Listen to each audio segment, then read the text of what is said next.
In today's video, I'm going to show you how you can group clips together so that you can move them around freely once you've edited them to different positions on the timeline. If you found value in this video, please like and subscribe. If you hold down the Shift key, up on the clips you want to group together, once they're all highlighted blue,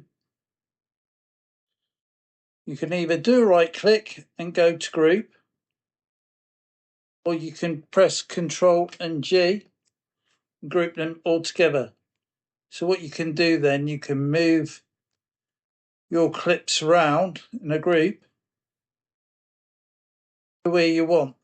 It's essential you do this after you've edited the group. Can you see what's happened here?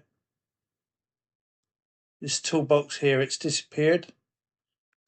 This is ungrouped and it's back.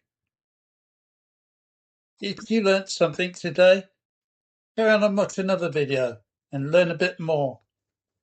Or subscribe to watch the latest videos coming out.